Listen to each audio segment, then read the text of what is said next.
Pemungutan suara di luar negeri telah berakhir, namun ada banyak catatan terkait penyelenggaraan pemilu serentak di luar negeri. Salah satunya terkait kasus surat suara yang ditemukan telah tercoblos di Malaysia.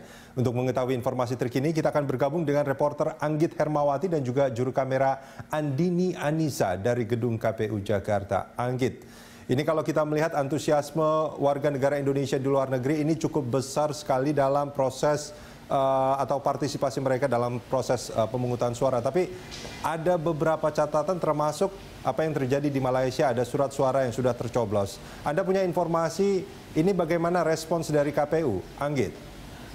Iya, baik Rudi dan juga pemirsa, benar sekali untuk saat ini respon dari penyelenggara pemilu Komisi Pemilihan Umum atau KPU masih menantikan konfirmasi dari tim Panwaslu atau Panitia Pengawas Pemilu TPS yang tersebar di sejumlah negara termasuk di Selangor, Malaysia.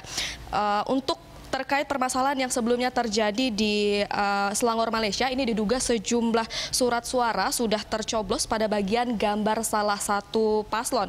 Dan sebelumnya kami mendapatkan informasi bahwa Komisioner KPU Ilham Syahputra ini menjelaskan pihaknya menunggu hasil investigasi dari polisi di Raja Malaysia mengenai kasus tersebut.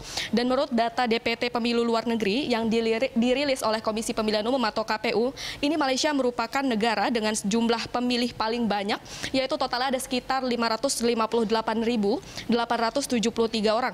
Namun jumlah tersebut jika dibandingkan dengan total pemilih hak suara ini masih minor, Rudi, yaitu sekitar 192.838.520 pemilih.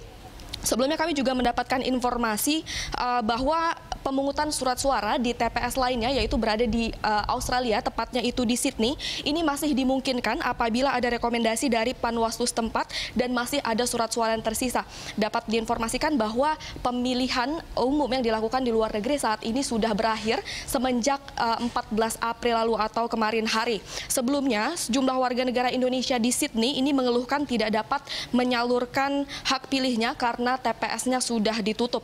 Dan diduga pemilih yang gagal menyalurkan hak pilihnya tersebut ini masih terdaftar di pemilih khusus yang baru bisa mencoblos 1 jam sebelum TPS tersebut ditutup.